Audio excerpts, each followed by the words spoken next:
Both new and old members of the Ghostbusters must band together to protect their world and prevent a second ice age from happening when a discovered ancient artifact unleashes an evil force. In 1904 in New York, Ghostbusters were called to deal with an incident at the Manhattan Adventurer Society.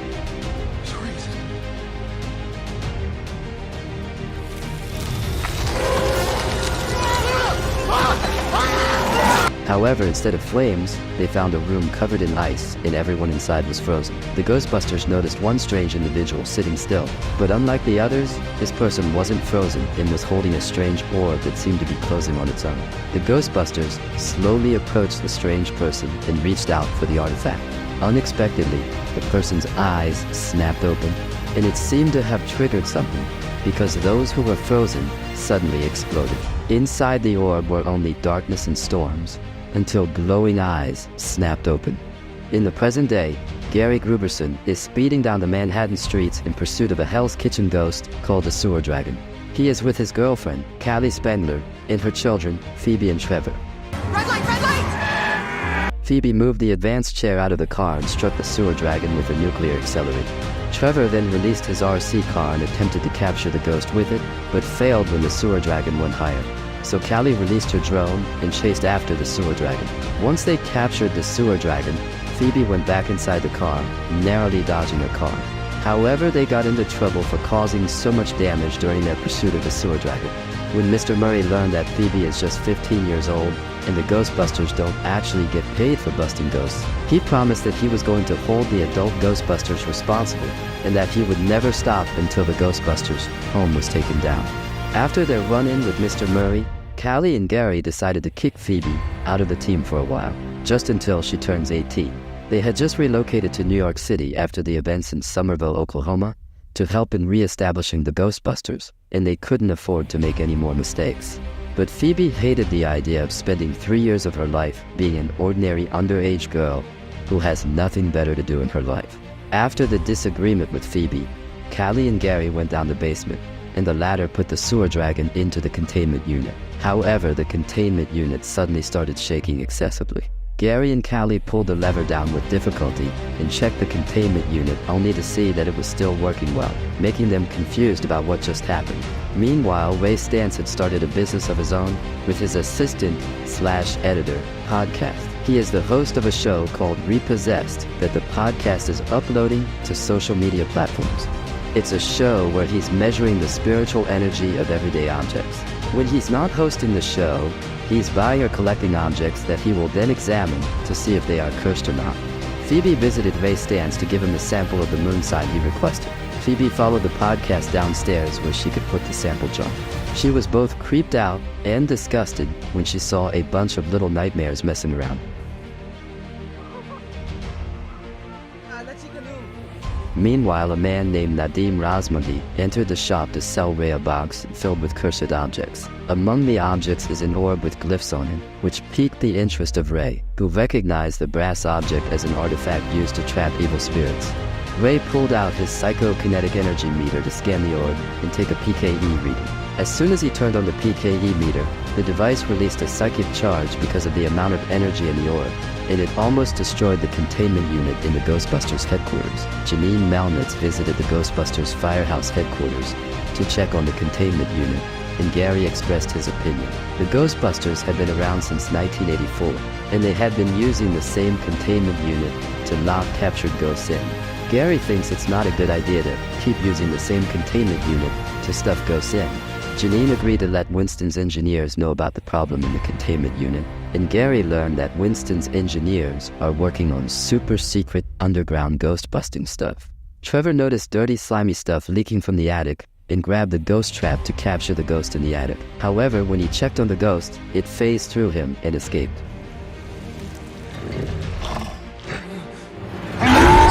The Ghostbusters received an alert of a ghost, and they immediately left their headquarters to go after the ghost, leaving an upset Phoebe behind. To comfort herself, Phoebe went to the park to play chess by herself when the chess pieces on the other side suddenly started moving on their own. Phoebe and the unseen ghost played chess for a bit before a ghost named Melody revealed herself. The two of them talked for a while playing chess before Melody just disappeared without a word. The next day, one of Winston's engineers and a resident protagonist, Lars, came by the Ghostbusters firehouse quarters to check the containment unit again when the containment unit's door got hit from the other side. They were all confused, and Gary wondered if the ghosts were trying to get outside. Winston, Janine, and more engineers came by a while later, and they studied the design Callie's father made of the constipation unit. Lars explained that the containment is actually like a large ghost ship that could hold and stabilize particles of ghosts. After 40 years of compiling ghosts into the containment unit, they ran out of space, and there were no plans made for this kind of issue.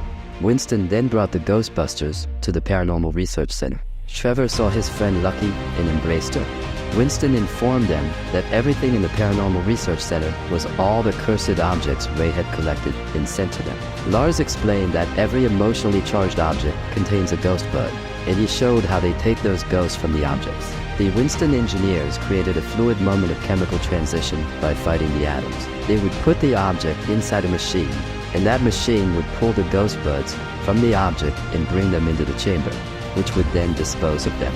Winston then showed them the new containment units when Ray appeared, handing over the orb.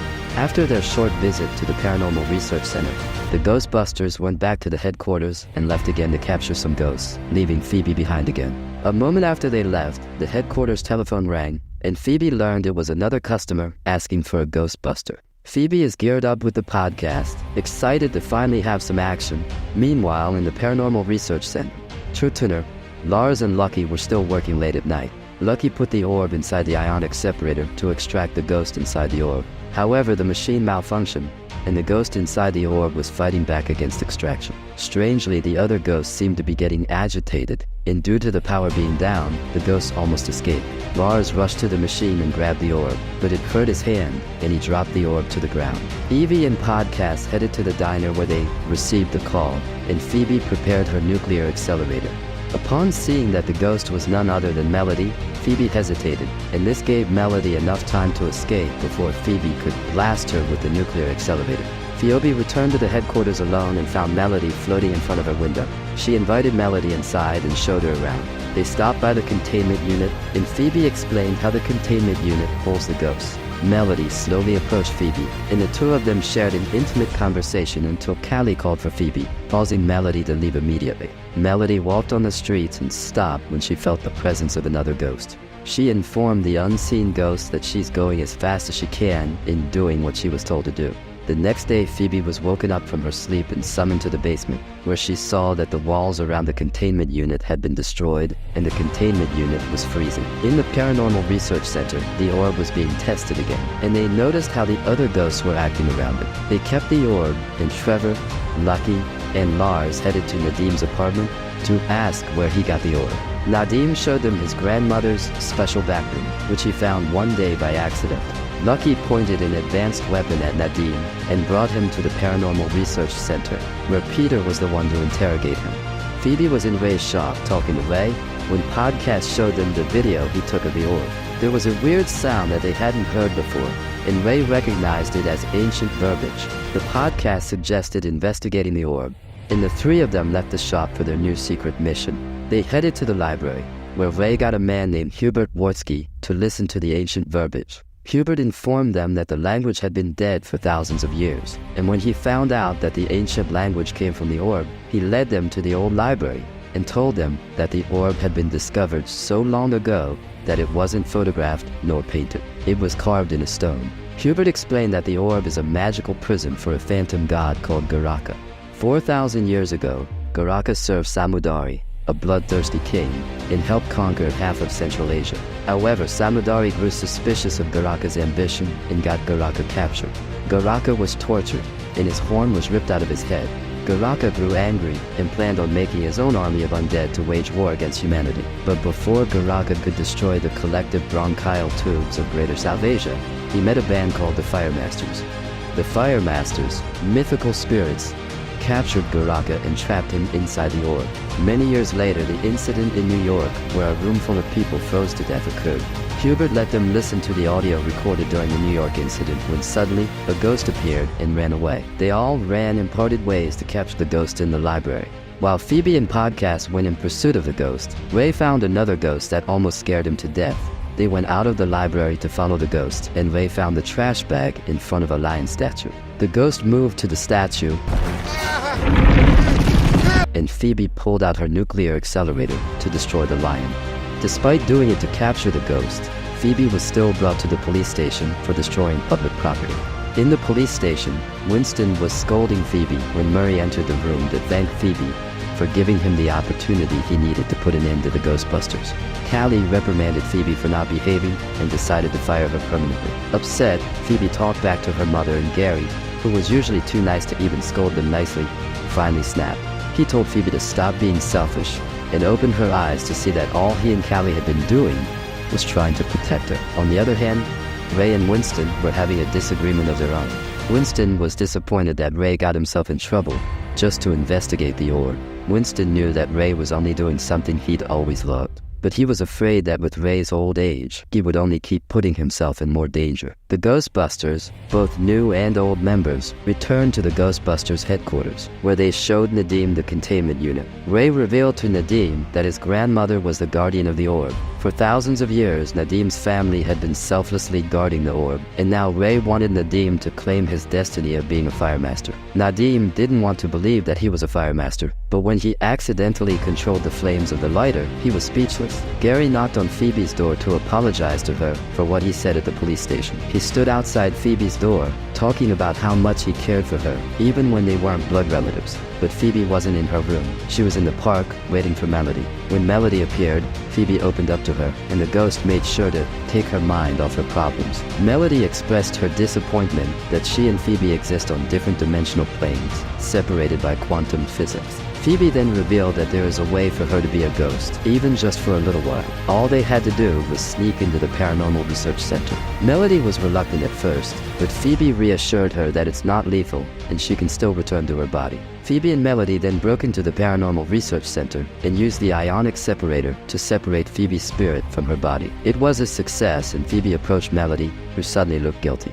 Melody apologized, and before Phoebe could learn why Melody was apologizing, her eyes started glowing, and she lost control of herself. Melody explained that the human voice is the key to destroying the orb and freeing Garaka. But Garaka can't control humans, only the ghosts, and now he can control Phoebe. Chanting a spell in Japanese, Phoebe was forced to watch as she was used to shatter the orb that freed Garaka. The room was swallowed by darkness, and Phoebe looked at Garaka in fear before her spirit returned to her human body. Lucky entered the room and struck Garaka with the nuclear accelerator, but Garaka destroyed the nuclear accelerator and escaped. Gary and Callie rushed to the research center and were extremely worried when they learned of what happened. Garaka, on the other hand, went looking for the firemaster. He went to Nadim's home and retrieved his throne from Nadim's grandmother's special back room. After obtaining his throne, Garaka wreaked havoc on the beach and rained ice spikes. Gary, Callie, and Phoebe returned to the headquarters and told the others what happened. Podcast told them not to worry because they have Nadim, the firemaster, but the others could only look on in embarrassment as Nadim could barely move the flames with his newly discovered power. Both new and old members of the Ghostbusters prepared themselves to face Garaka. However, they needed brass to use against Garaka. The Ghostbusters' proton packs used nickel and zinc as primary drivers for spectral agitation, and Phoebe crafted a brass plate component for her pack, which could give them a chance against Garaka. Ray and Janine were pleasantly surprised when they opened the door, and Peter entered the room, looking excited to join the battle. Suddenly, a ghost manipulated the Ghostbusters' car and tried to hit the older members of the Ghostbusters. The ghost kept messing with them and even almost struck Trevor with the nuclear accelerator. Luckily, Nadim finally got control of his power and stopped the ghost from blasting Trevor. The ghost possessed a pizza and tried to escape, but was eaten by the glutton ghost that had been residing in the headquarters attic. While everyone else was inside the headquarters, Phoebe was out with Melody. She wanted to strike Melody with the nuclear accelerator, but their short friendship, despite it having been a fake one, was still important to her. Melody apologized for betraying Phoebe, explaining that she only did it so she could see her family again, and she believed that helping Garaka was the only way. Phoebe tried to convince Melody to change her mind and help them defeat Garaka instead. While Phoebe and Melody were talking, the The others were finally facing Garaka himself, but their nuclear accelerators didn't work on Garaka. Everyone, including Garaka, fell silent when Nadim slid down the pole wearing the Firemaster armor. Look, dude, I'm probably your worst nightmare. Nadim distracted Garaka with a small talk before he proudly revealed the lighter he was supposed to use against Garaka. But he used up all the lighter's fluid, and now his plan has failed. Annoyed, Garaka unleashed his power and breached the containment unit, releasing all the ghosts trapped inside it. Melody bid farewell to Phoebe before disappearing, and Phoebe ran back inside to meet up with others who had already been frozen. Using her proton pack with a brass component in it, Phoebe struck Garaka and was able to cause damage before Garaka released ice to freeze Phoebe. Garaka reached out to steal Phoebe's spirit, but then Melody appeared, lighting up a match that Nadim, who was able to dodge Garaka's ice power, used to attack Garaka. Phoebe and the others were unfrozen, and Phoebe's nuclear accelerator with a brass component joined Nadim's flames in striking Garaka. The podcast attempted to use a drone trap to capture Garaka, but it failed. While Phoebe and Nadim were busy with Garaka, Ray, Peter, Winston, and Janine went down the basement and used the containment unit to reduce criticality by neutralizing the mass energy and density. They pulled the lever down, and it successfully entrapped Garaka and some of the ghosts that were released. They all cheered when Garaka was finally defeated, and the light above the containment unit turned green. Phoebe approached Melody, who handed her the match she always carried with her, and with one final goodbye, Melody disappeared, departing for the afterlife to finally reunite with her family. The whole city cheered for the Ghostbusters, and Mayor Walter Peck, who always wanted to bring the Ghostbusters down, was forced to support them in fear of receiving disapproval from the netizens. He reinstated Phoebe and pretended to be really happy for the Ghostbusters. While everyone was celebrating, the attic ghost suddenly flew out of the headquarters, chased by the sewer dragon. The Ghostbusters grabbed their packs and chased after the ghosts, who were still roaming free, the crowd cheering them on as they went.